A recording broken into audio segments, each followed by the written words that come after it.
Good morning, everybody. Bore da chi, and thank you very much for attending our seminar, which we are delighted to be running this morning. And we have a range of speakers where we look forward to sharing with you our planning report, which we're launching officially today, but also to get some questions from you as our audience. Once again, we're on Zoom. We'd love to have done this physically, but we're also very pleased that we're able to operate on this digital platform.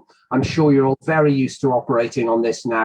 And it's great to be bringing this webinar to you today.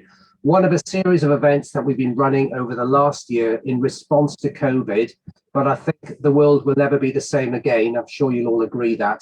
And we look forward to bringing many more of these webinars, as well as physical events, when we're allowed to in the future. So for those of you that don't know the CLA, most of you are members, but if you aren't a member, do please consider joining us. But by way of a summary, we have nearly 3,000 members across Wales, just under 30,000 across England and Wales. And between us, our members own or manage around half of all the rural land in Wales and in England. So we are a major player and we're able to provide, I think, a really good insight to government, but also to other stakeholders into what happens in reality on the ground in our beautiful country. I think it's true to say that the world truly has changed forever, and obviously our hearts and thoughts go out to everybody that has been affected by COVID, and that's pretty much everybody, I think, anywhere. But I think in terms of the big picture, what's happening this year, we have a major climate change event happening in Glasgow at the end of the year called COP26. The world has moved to the stage, I think, where we are recognising we need to do something about climate change, and the planning system has a major part to play in that, because whatever we do requires some kind of approval, pretty much, and the planning system is a major part of that. So we'll be talking about the key issues very shortly after I finish this introduction. We need more renewables, we need more electric vehicles. There's an ambitious target to make us all drive electric cars, in the next, just over the next decade. But how on earth can we do all these things unless we have a planning system that's fit for purpose? We want more local food. We've left the European Union, so there's going to be a big emphasis around food production, around doing things differently, around doing things within Wales. And again, the planning system has a major part to play in this.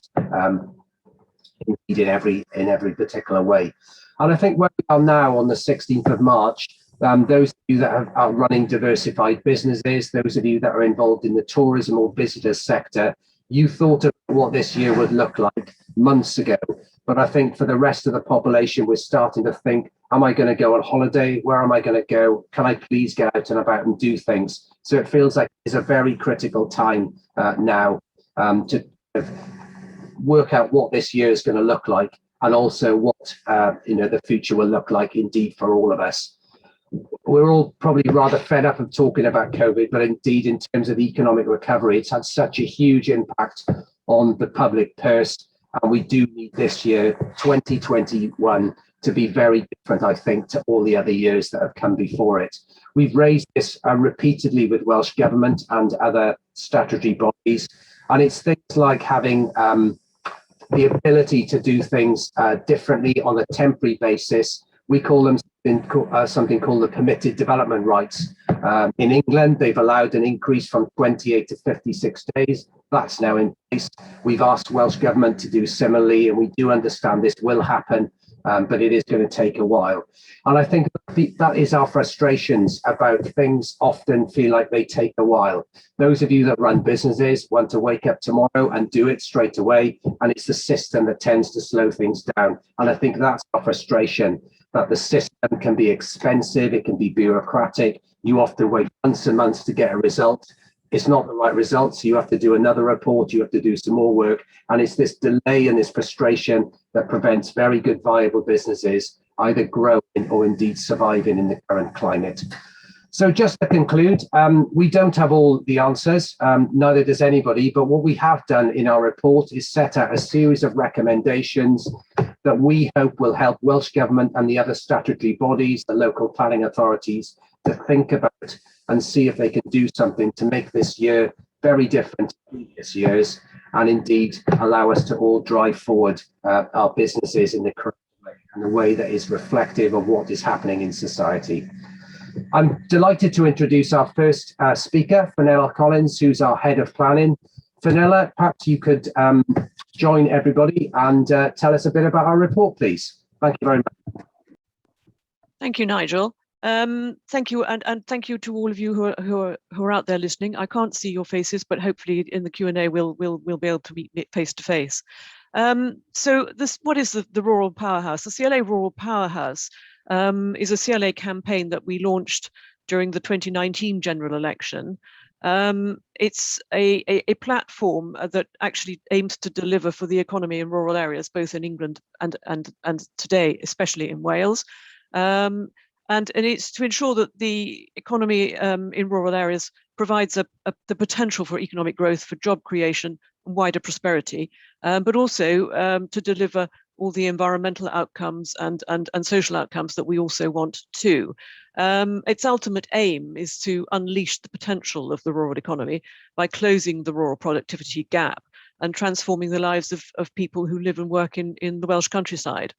So the Rural Powerhouse campaign actually has 5 themes, and the planning system designed for rural communities and the rural economy in Wales is part of the second theme. We can come back to the other themes if you would like to know about those. So moving straight on to my first slide, I think the report sets out the opportunities and challenges for the rural economy in Wales. And I think that it's important to reflect on the fact that CLA Cymru represents a broad range of economic players in rural areas, whether those are land-based businesses and service providers, manufacturers, the supply chains for primary producers. And as you know, I mean, land supports a wide variety of businesses, including agriculture, forestry, tourism, hospitality, retail, commercial, residential lettings. And CLA members actually generate jobs. They provide land and buildings for investment, housing for local people. They produce food and fibre and a whole range of land-based environmental services. And there's no doubt that the quality of the beautiful countryside and its natural resources is of vital importance to CLA members. It's the backdrop against which they run their businesses, and nobody wants to ruin that backdrop. But many of the objectives for the countryside, economic, social, and environmental, rely on landowners and land managers for their success. And this frequently brings landowners and land managers into contact with the planning system.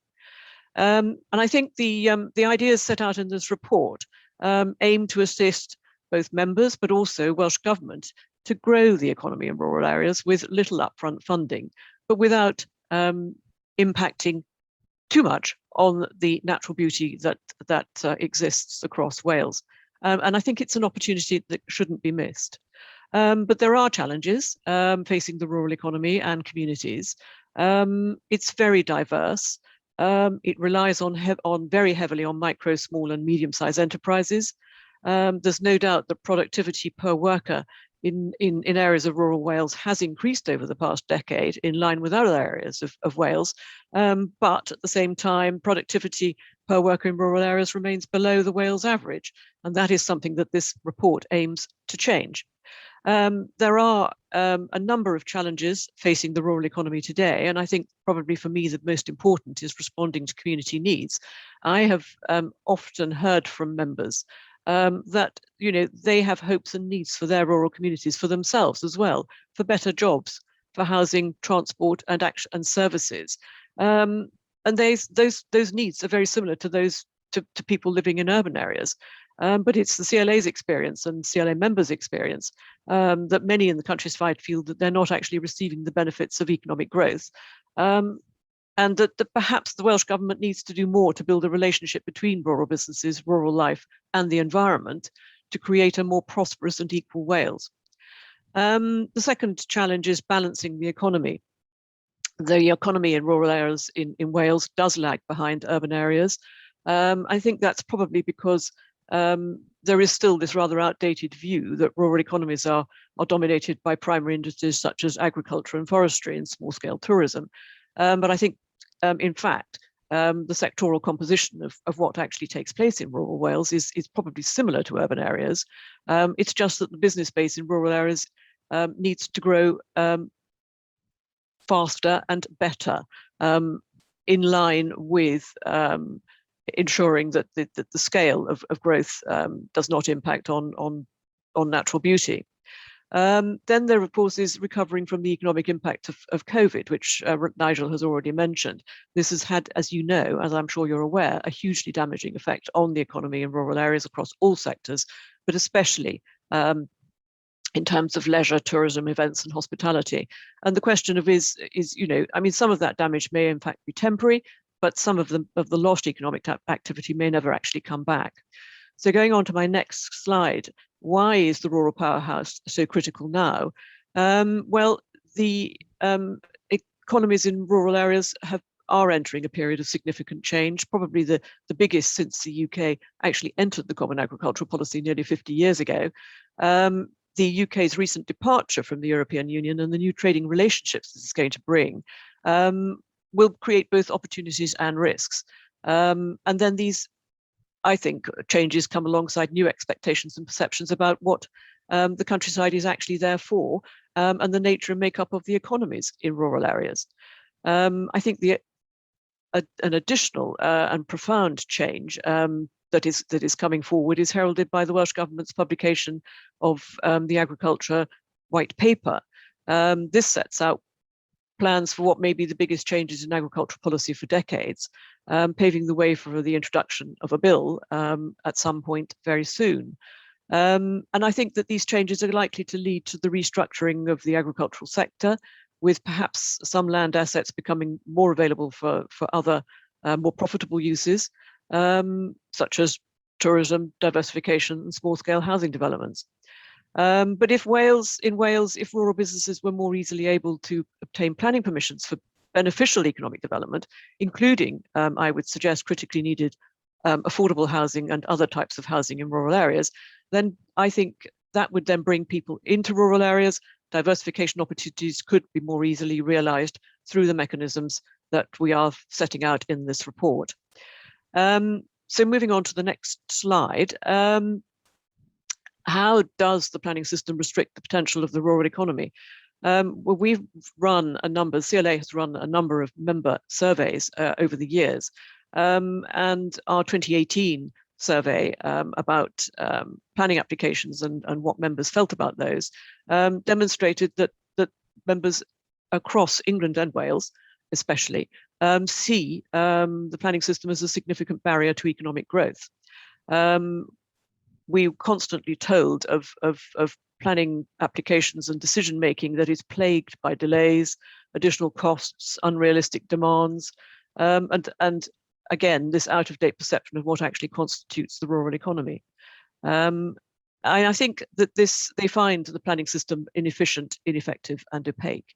And I think that this is what needs to be changed. It is complex. It requires huge amount of money to be spent on reports and surveys, and to just navigate your way through the planning system. And that often requires having to employ consultants to assist you in doing that. And I think that there comes a point at which uncertainty and perpetual re-examination of planning applications and even the process itself detracts actually from delivery. And that means that the planning system, I would suggest, is actually a barrier to good change today. I think that just going on from that, we have a planning system in Wales that is, and in England too for that matter, it's no different there, that is plan-led. And that puts the burden of supporting a planning application with evidence onto the applicant. But a plan-led planning system suggests that you have local plans, and local plans that are up to date, with up-to-date policy that is in compliance with Planning Policy Wales, and soon to be up to date with the National Development Framework that has just been published. And it's very difficult for someone to put forward a planning application when planning policy is out of date, because it means additional cost in delivering reports and surveys, but also the fact that you might have to take it to a planning appeal. So I think that the combined cost of engaging more and different professionals and the sheer upfront costs of submitting a planning application is actually deterring people from putting planning applications forward for potentially beneficial economic development in rural areas. And this is having an impact on the delivery of growth and trying to close that productivity gap that I spoke about earlier. So I'm just going to now run through some of the recommendations that we have put into this report. And if we could have the next slide, please, Derek. I'm not going to go through all of these because we can pick some of these up if you would like to in the Q&A. I'm just going to pick out some of the more important ones that I would like to recommend to the Welsh Government. The first one really is the what is known as permission in principle. This is a concept that is available in England to some extent, although not everywhere and certainly not in rural areas in England. But I would like the Welsh Government to pick this concept up in Wales as well. And this is effectively going back to how outline planning permissions were originally proposed, whereby you submit a simple application form with a plan to request the principle that the principle of a development is granted permission.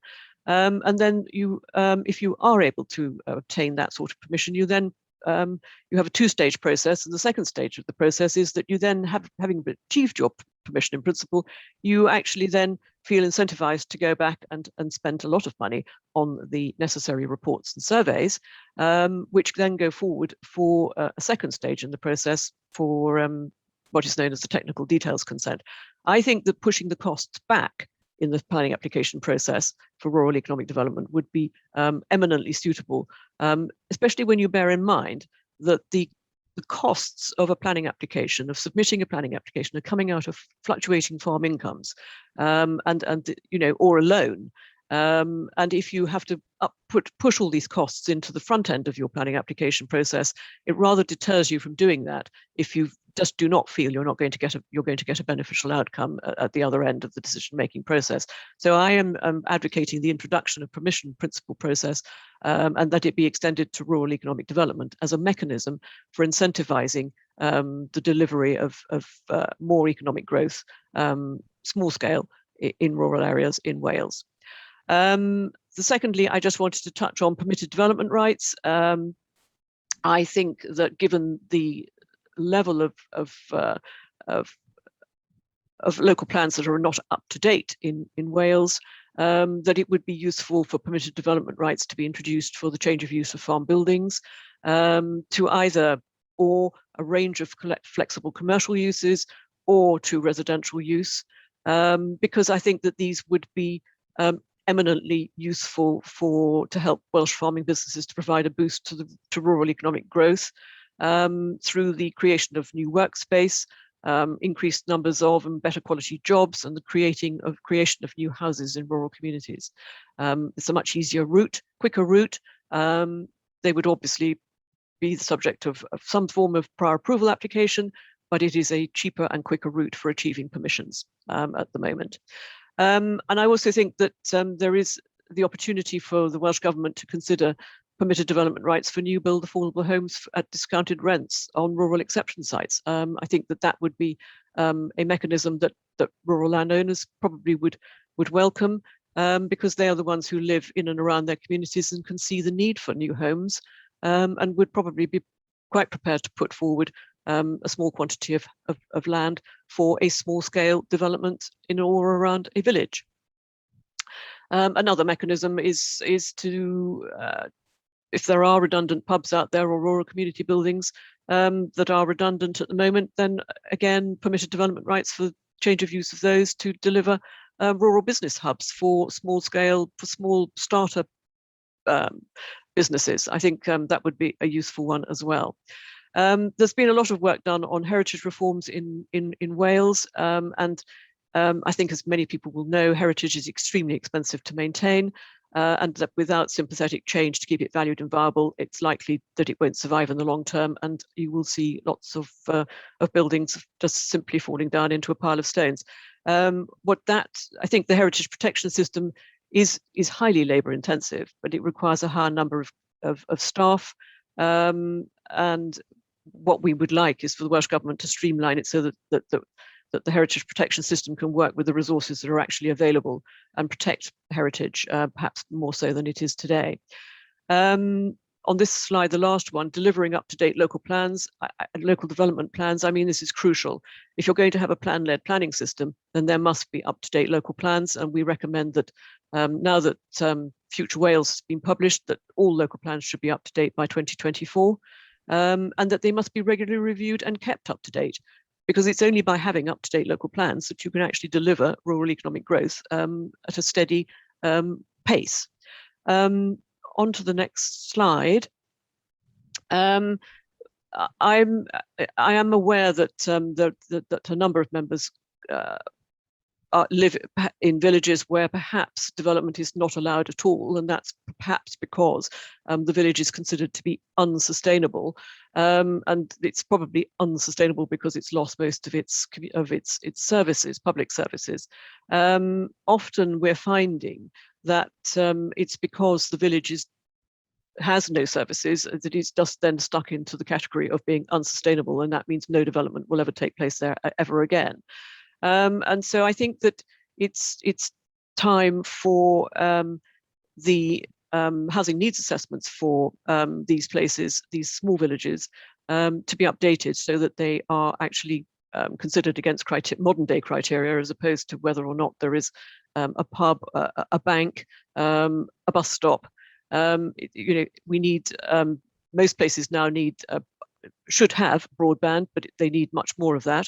And that is a much better criteria against which to decide whether a village is sustainable or not. But equally important, I think that there is a need for cross-subsidy on rural exception sites, so that if we can leverage in more affordable housing into villages, if we are able to cross-subsidize with an element of market housing on rural exception sites, because one tends to help to lead to deliver the other. So that is that suggestion. I think designated areas. We need to support the economies and communities of designated areas, because otherwise the whole purpose of designating the area for its natural beauty falls by the wayside if people cannot afford to live and work there. So we've long supported the need for economic considerations to be given greater weight in decision-making in designated areas, so that the local economies are less reliant on tourism and more reliant on being able to, as in other areas of rural Wales, to deliver better quality jobs, to deliver homes.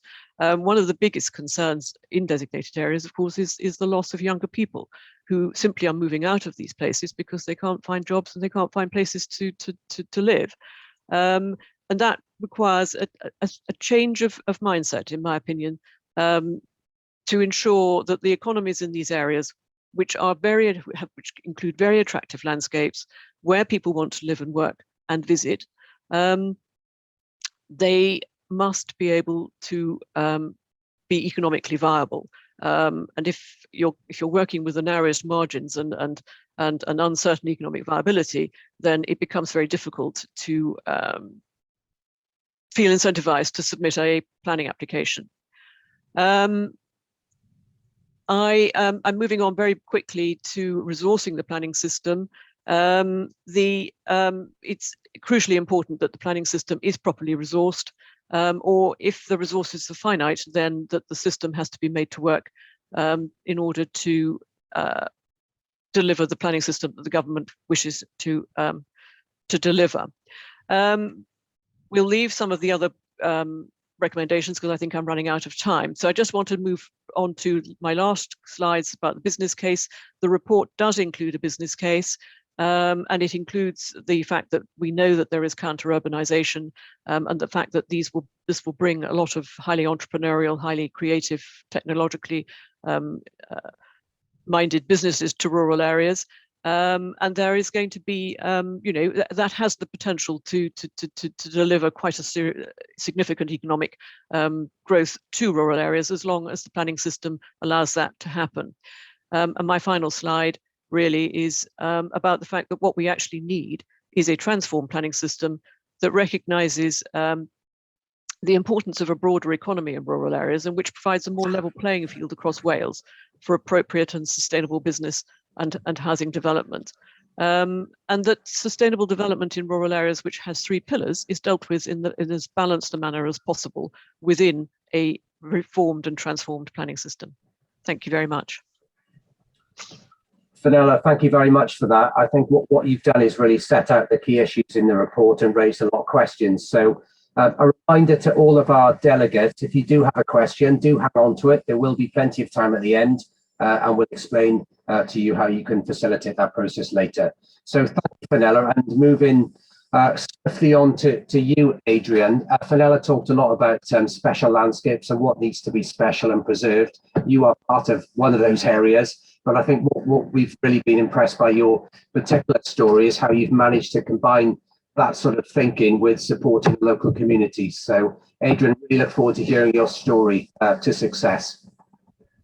Thanks very much, Nigel, and thanks, Fenella. The title put against my little bit here gives the impression that somehow there's a roadway and a destination success, and we're there. We're not. But we have had a long and tortuous process through planning to get to where we are today.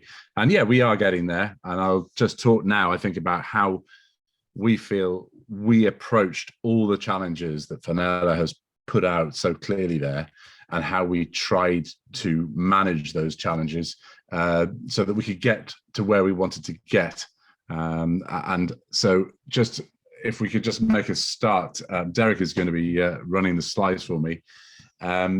The business we have in Lawrenny, which is in South Pembrokeshire, approximately 1,000 acres. It's in the Pembrokeshire Coast National Park, and I don't know who is listening and who is watching. I don't know who is in the national parks around Wales, but we all know, if you're listening or watching, that has some very special challenges in itself. 250 acres of woodland, a dairy unit, 350 cattle, including followers. We've got rental properties in the village, and 4 business units, and approximately 2 miles of water frontage on a marine special area of conservation. And certainly when we're talking about things such as NVZs, which I won't get into here, that would obviously be something that would be screaming at you, and more than 2 miles of public access via permissive paths.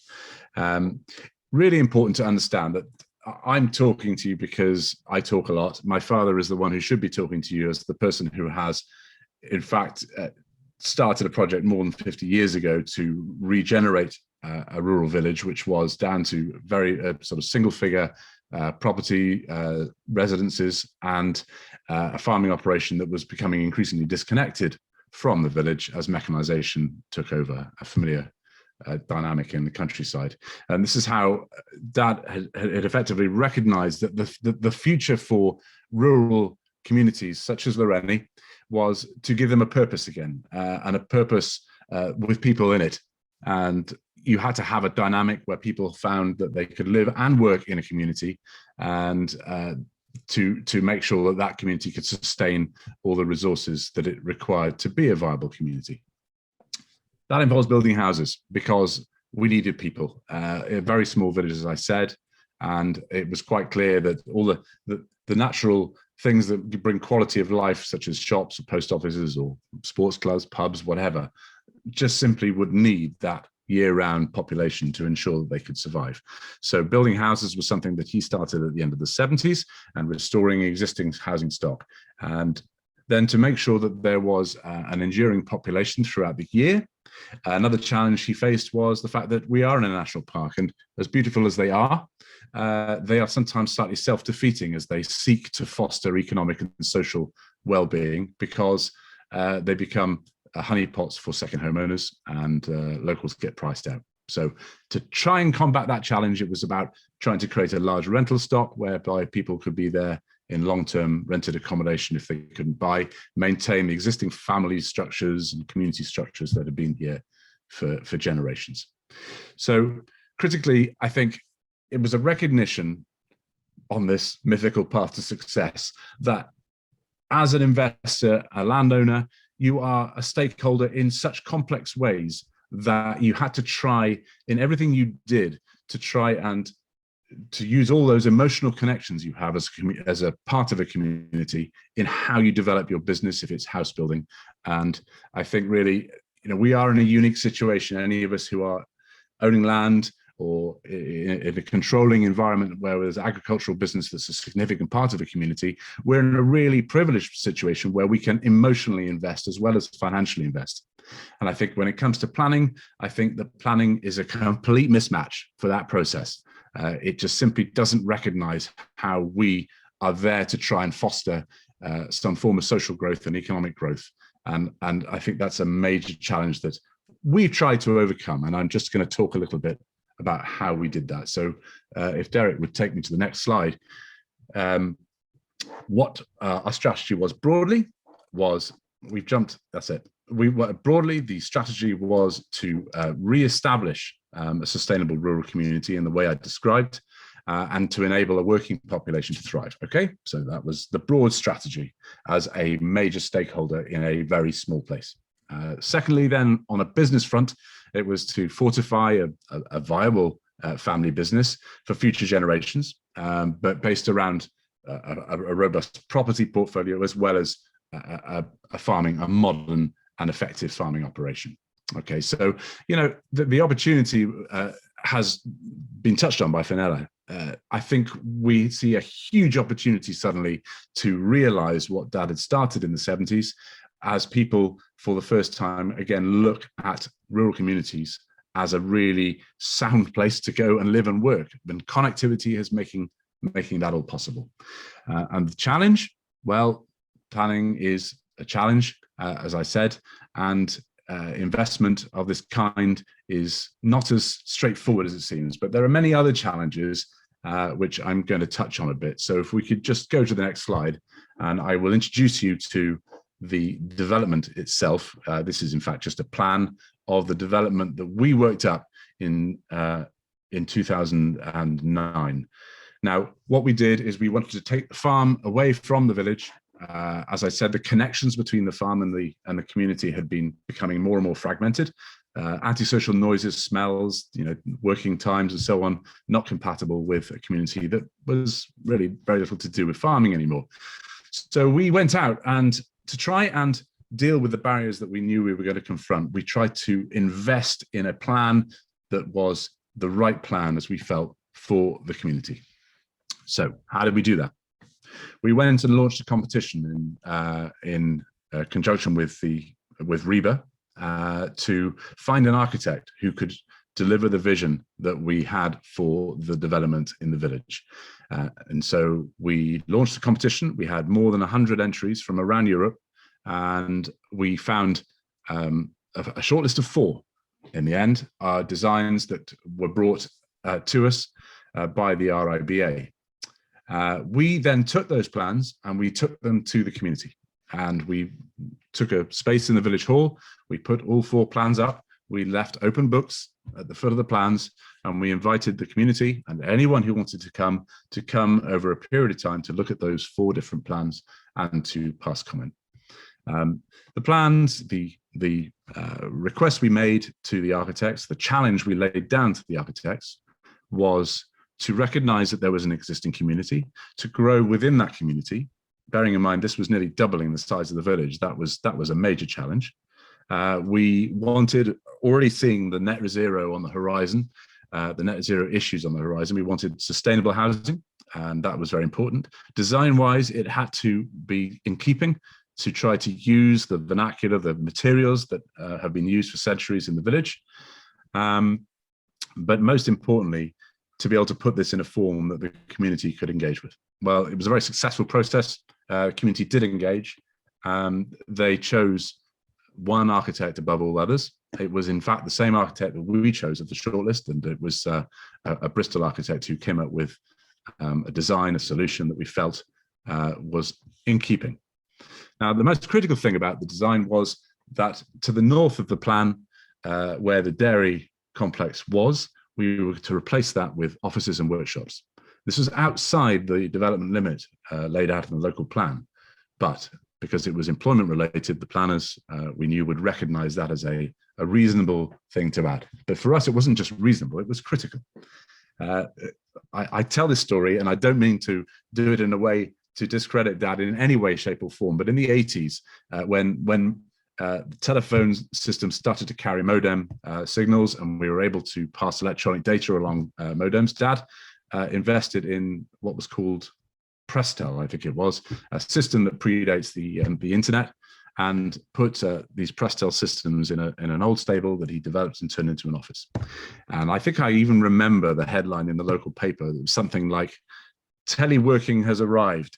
The idea that suddenly, because of this electronic communication system, that people could now live and work in the village, and to do it, they could do financial work, they could do design work, all these things were suddenly possible.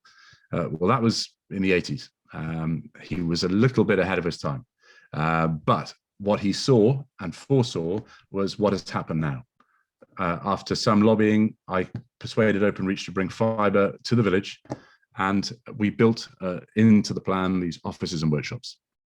So we wanted to find a way to make sure that people could live in this place and have space to work, creatives, designers, whatever it might be, because we knew it was possible, because I'd built 4 houses in the last decade, and all 4 were taken by people who wanted to live and set up their business in the village. So we could see the future, it was happening, and it was important to embody that potential in this plan. So if you could go to the next slide. Now, clearly, we had challenges, big challenges with planning. Fenella has summarized all the hurdles we hit, without a doubt. But my main message today is that by taking this investment as more than just building houses, by looking at how it would affect the infrastructure, the balance in the community, and somehow play its part to grow the economy in a very deprived rural area and a very sparsely populated rural area, a very unserviced part of the Pembrokeshire, we felt that was how we would combat the planning challenges we faced. So yeah, we found, as Fenella said, that the resource poor planners were struggling to deal with this amongst all the other things they were dealing with. The multiple agency element of it made it slow. But the biggest takeaway from this is, and the biggest piece of advice that we would give to everybody is you take expertise, you take it early, and you take it as much as you can get it, because that expertise will actually help you manage your expectations, perhaps as importantly as it will help manage the expectations of the planners and the communities around you. So a face who might be familiar to you, our planning consultant, Wayne Reynolds, I rang him up the other day and asked him just to explain to me what we had given him to take to the planners, how he felt that challenge went. So Derek, if you could just play his clip for me, please. It wasn't a case of a project which would just be done for commercial profit sake. So if you are investing in the community for a long term, and your design interests, things, so the quality of the materials going back into the build, it's hugely refreshing as a consultant, really, to work with a client like that.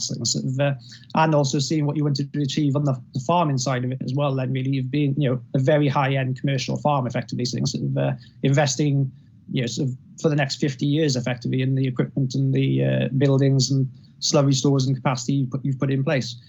So that was great. And I think that ethos really helps with the national park as well. Obviously, the national park's a slightly different entity to a standard local authority, where there are more concerns on design, materials, ecology, and so forth. And I think because you had that sort of vested interest alongside the goals and visions which the national park was seeking to achieve, so I think it was a good scheme from day one, really, from picking up with yourselves. Setting up the project teams is the most critical point, really. You had a great architect on board, great planner, thank you.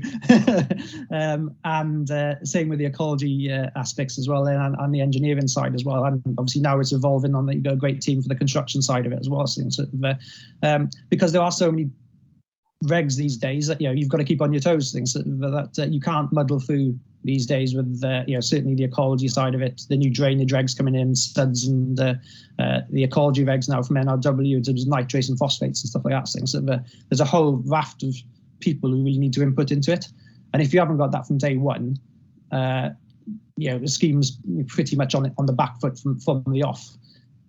I think sort of clients do quite often get raise an eyebrow over costs, because obviously by the time you add in architecture fees, planning fees paid to the local council, the new drainage and SUDS regs now require sort of drainage reports and so forth, highways reports, traffic surveys and so forth, that the costs do escalate to larger developments quite quickly. So sort of, but it's an appreciation that that information has to be done.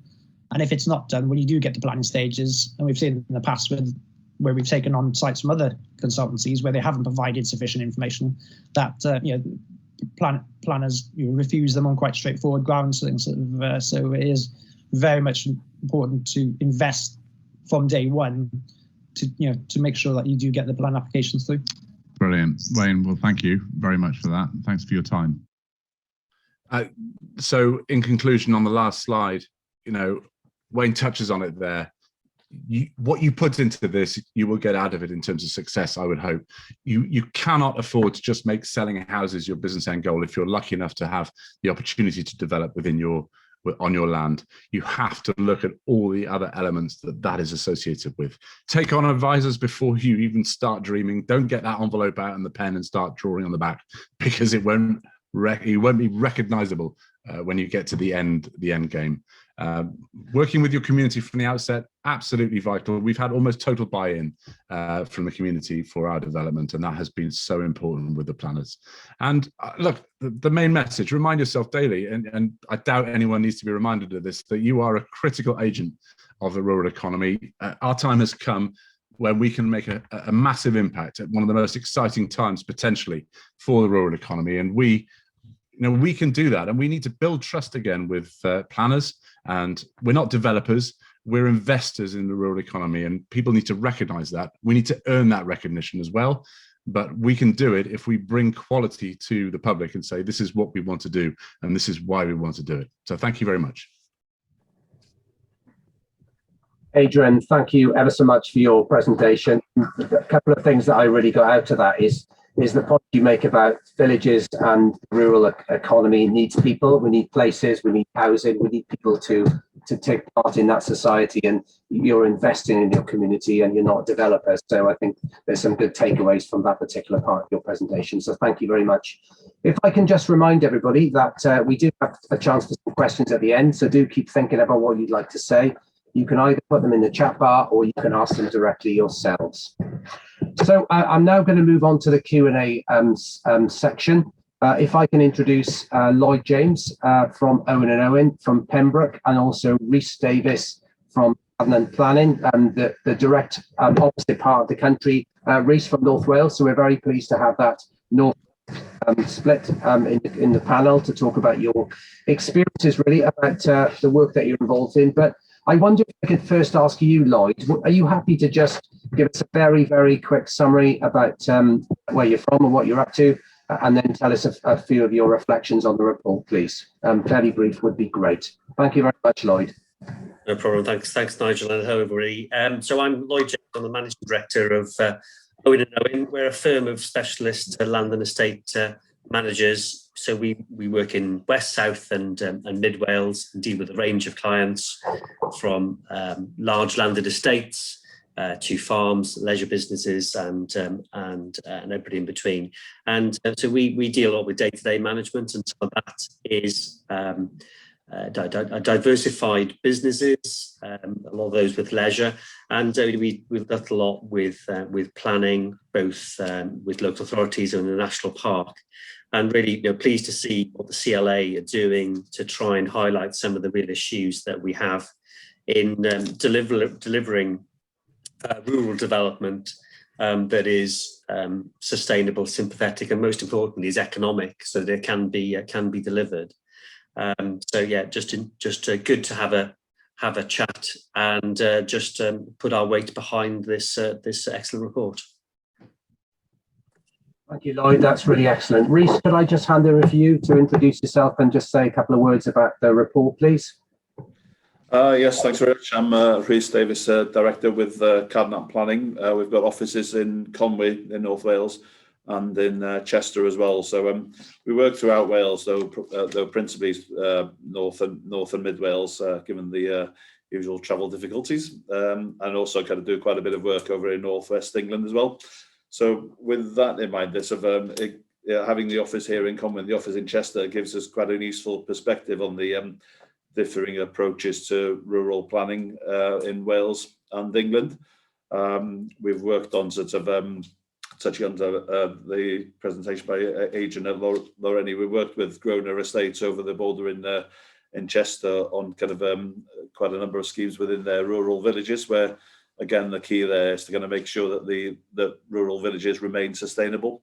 We've dealt with an award-winning RTPI award-winning scheme in Alford Village in Chester, where we introduced a village shop where there was a danger that the village shop was disappearing. So we introduced a bit of a kind of a rural commercial hub into that village, plus residential, including affordable housing. So there's some similarities there with some of the work that Lawrenny have successfully delivered. And I think what probably is useful for us as a comparison is that there's certainly a distinct difference between kind of the approach across the border in England and then the approach that we have here with planning authorities in Wales. So yeah, the CLA reports certainly welcome a lot of the recommendations there. I think they're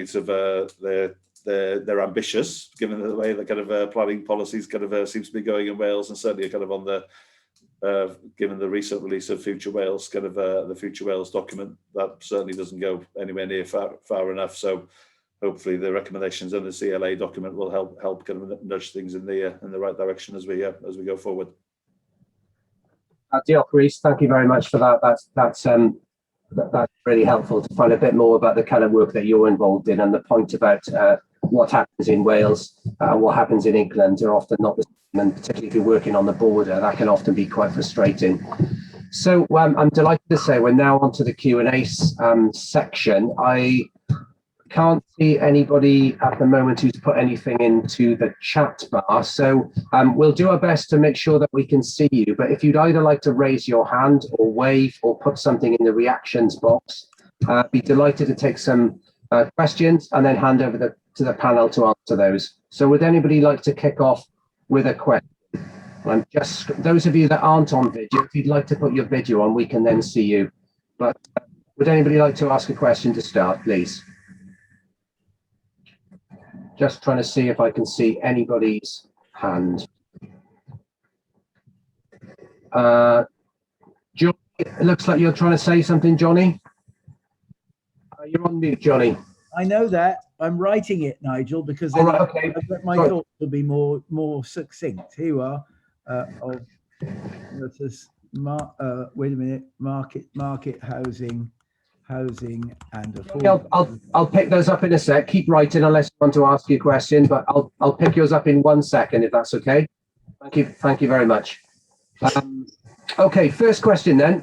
What planning is required for a single tent complex on farmland? From Val Rhys. Who would like to answer that question? And then I'll come straight back to you, Johnny. Maybe Lloyd or Rhys or Fenella.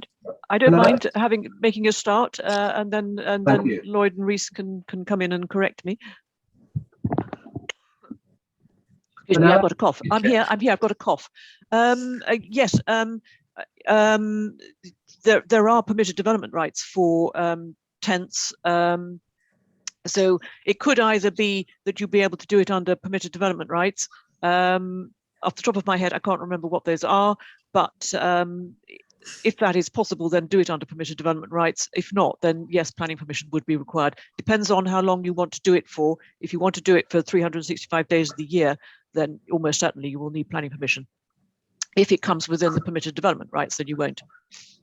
I think on permitted development rights, you would be certainly okay if you're using the site for 28 days a year. That's permitted development. So when you're going beyond that, then it's best to kind of there are certain things you can do as with under kind of as the Caravan Club have certificated sites for caravans. There are now kind of green camping clubs, so there are other certificated organisations if you wanted to kind of use a small number of units over a longer period than the year. But if you're doing it yourself without planning permission, then 28 days is the key trigger.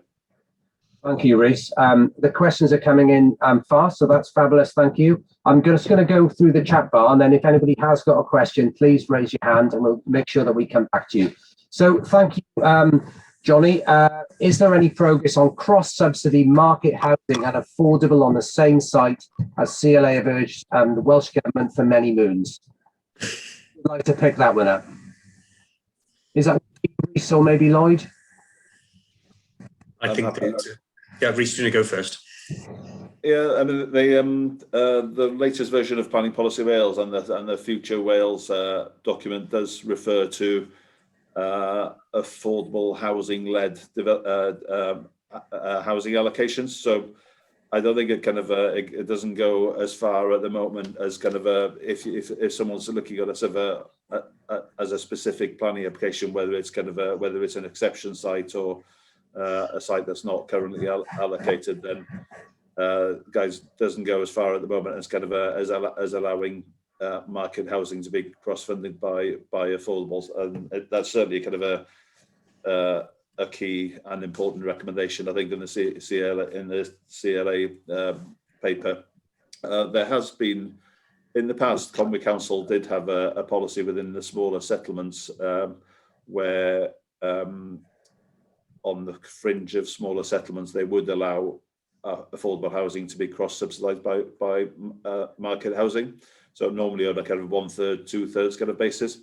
And to be honest with you, if you look at the effect of that policy, it worked well, and a number of small rural schemes were delivered on that basis. So it's a shame that that's not kind of carried forward into the latest version of Planning Policy Wales. Thank you, Rhys. Lloyd, anything quickly on that? I've got nothing to add to that, really. Okay, thank you very much. Just moving on to the next questions, and they are coming in thick and fast, which is great. So a question from Alison Gallagher. Any advice on how to cope with highways objections to small-scale development, please? Maybe one for you, Lloyd, possibly? Yeah, if I come back on that, yeah, I think that highways has become more and more important in planning, and I think that the key thing is to get good advice at the start, and it is ensuring that you are working with the local authority as best as you can.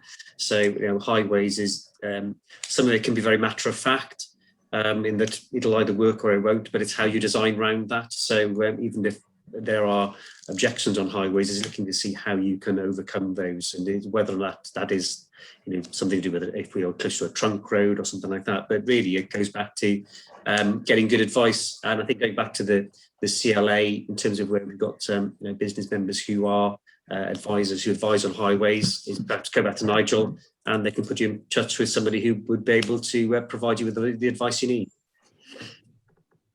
Thank you, Lloyd. We will keep going. We're due to finish sort of 12-ish, so we will keep going if there are more questions. So do keep them coming. We can run over a little bit. Next question is from Sarah MJ. Thank you very much for your question, and I'm really pleased that you think it's an optimistic view of the future. We do need to try and be optimistic, don't we? But your question really is around that being female has been a disadvantage with your planning issue to convert the listed building, which had been used for a business residential mix, into a simple house in Flintshire. Any comments from the panel around that? Fenella? Well, only to say what I said earlier, which is that that if it's listed, it's listed for a reason, and that listed buildings don't just stand up on their own. They need to be economically viable in the longer term if you're going to be able to afford to maintain them. And so to continue to have a problem with trying to presumably remove a condition about business and residential use simply into a residential use surely is going to make the long-term maintenance of the building easier to manage. So I don't understand what the problems are, but then of course I don't know what all the circumstances are, so it's difficult to provide more advice. other than to say that I sympathise, and that if the CLA is able to help in any way in providing additional advice on that, then we will. And as for, I'm reading Sarah's comment about personal contact is rejected. I mean, I would imagine that Lloyd and Rhys may have more knowledge about this than I do, but I do know that all planning authorities in Wales, as well as in England, are required to, or not required. They are not meeting people directly, and that may be being used as a mechanism to try and prevent development from taking place. I don't know. Perhaps Rhys and Lloyd have further comments on that. I mean, it's that point of both of you, isn't it? About have we found that COVID has made things a lot worse? We all know the challenges of COVID. Are the authorities much less accountable now, and so trying to actually speak to somebody is a complete nightmare? So, I mean, what more should people be doing to try and get their projects moving forward? For you, Rhys and Lloyd. Do you want to go first, Lloyd, or do you want me to? Yeah, that's fine, Rhys. Yeah, if you go first, I'll follow up then.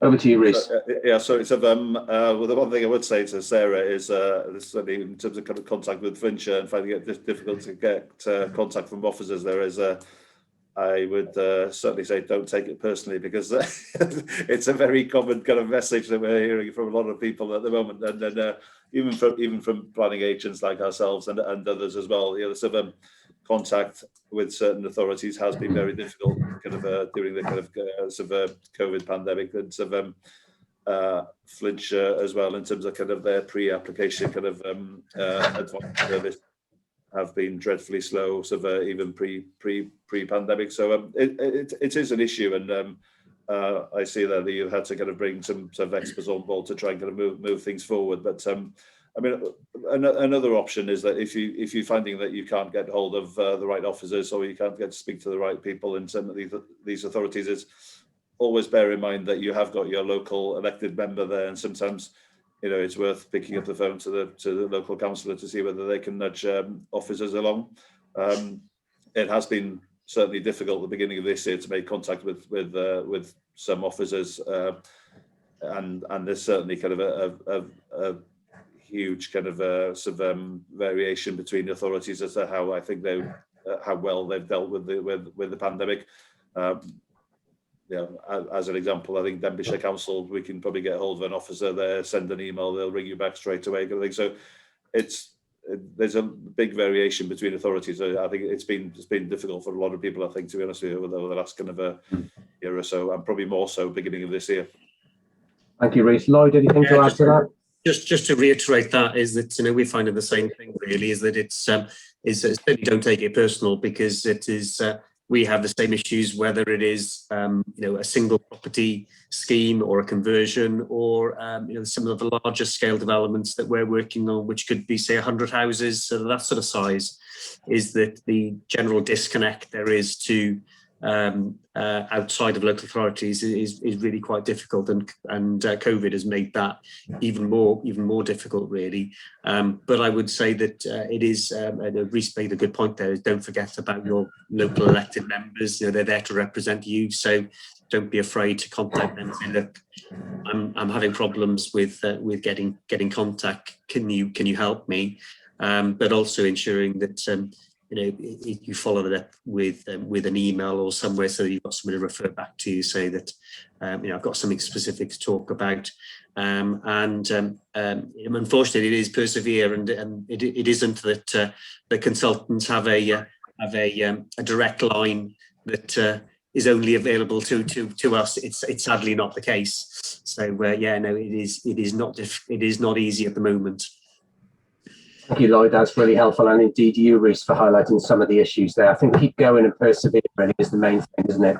Yeah. I'm just going to take the last question, which is from Carwyn Rhys, which is about the agricultural tie dwelling application and justification is a thorough and tough process on some holdings to justify the requirements for a first or second dwelling. Are there any proposed changes to this policy being discussed? Maybe you, Fenella, possibly? I will make a stab at this. but I will defer to Rhys and Lloyd, who probably know more than I do, unfortunately. Certainly, technical advice note 6 does allow for rural enterprise dwellings. And there certainly is the suggestion that a second dwelling might be feasible. It is a question of coming forward with the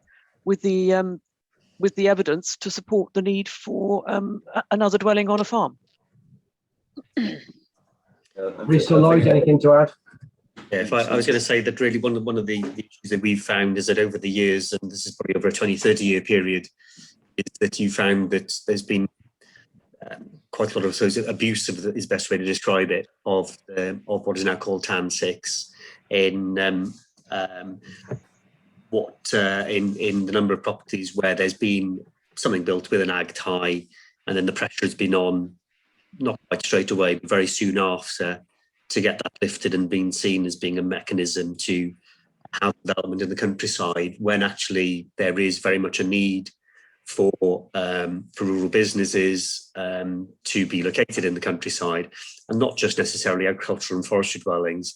So at the moment, I don't think there are any changes that are really being discussed, other than that TAN 6 needs to work better for people, and it perhaps needs to have a bit of a wider application as well for that to be more widely used. But it is an absolute minefield. Thank you, Lloyd. I'm just scrolling through my gallery and I can't see anybody else has got a question. If anybody's either waving madly or putting a hand up electronically, we're happy to take one more. Otherwise, no, I don't think. Can the panelists help me out? I can't see any more questions at the moment. So. In which case, we've run slightly over, but that's absolutely fine. Thank you so much to all of you for attending. I'll do a very, very quick summary. Before I do that, if I could maybe put the speakers slightly on the spot, and if you had 3 words or even a sentence or so about what you would be your giveaway from this event, maybe you could just share that with us after I've done my conclusion. So you've got about 1 minute to think of a word or a couple of sentences to take away for everybody else. But I hope you find that really useful, that this event that we've been running via a digital medium. It would be great to do another one physically, but obviously we can't at the moment. But I think in a sense, what I've picked up from the speakers is that, Fenella, what you were saying is about areas really do need to be economically viable. We're trying to set out what needs to change. We don't have all the answers, but what we can't do is carrying as we are. And I think there's a real message there to Welsh Government to please listen to our report and try and take some of these things forward. We are sending the report to the Minister. I say the Minister because due to the election, the Minister may well change post May the 6th, but we are going to send it to the Chief Planner as well, and also to the other planning authorities across Wales. So we do hope the report will make a big difference. Adrian, I think what I really picked up from you, apart from some lovely slides and a lovely story that your father started a good few years ago, is about giving the village a purpose again. And to do that, you need people, you need housing, you need to invest in. Lovely to hear your particular story about how you've tried to do that. Adrian, I do feel you are successful. You're probably being far too modest, but we wish you all the best with the future and do keep going. I think that's great. Lloyd, I think what I picked up from you, lots of good points there, but transport's a real issue. There's been a real challenge from COVID about getting in touch with local authorities, and trying to speak to somebody is a challenge. So I think for everybody, do keep going, get your elected member on board, and try and make sure that you do keep going and don't give up, persevere. Really, what I got from you, I think, is about the fact that village life needs to remain sustainable. You're working on some excellent projects, and you're trying to do things like keeping the village shop going to keep the area going. Lots of small but also big projects that make a big difference, I think, to the rural economy.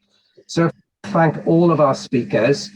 Don't forget there is an election on the 6th of May. I'm not reminding you because we're asking you to exercise your right or not to vote, but the reason I'm highlighting that is because we are going to be running a significant campaign in the run-up to the election with existing candidates, but also to make sure that the CLA is right at the heart of the next Welsh Government when we do know on the 7th of May what that will look like. And it may well be very different, but none of us will know until clearly the election takes place.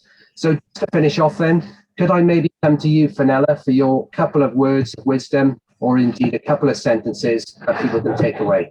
Thank you, Fenella. Well, I've written down the words efficient, effective, and transparent planning system. Brilliant. Thank you. Adrian, what are your thoughts for people should take away, please? I think my final thought is that I think land-based rural businesses have the opportunity to be the most exciting catalyst for what is an amazing future for the rural economy. Thank you. We really do welcome your optimism, Adrian. It really makes a big difference. Rhys, where are you coming from in North Wales? Yeah, I think the key theme, and Fenella touched on it as well, is that what we really need to look at is how national planning policy looks at the question of rural sustainability. And we need to move away from this kind of tick box exercise of how close a development is to a bus stop, and what the old historical facilities within a village is.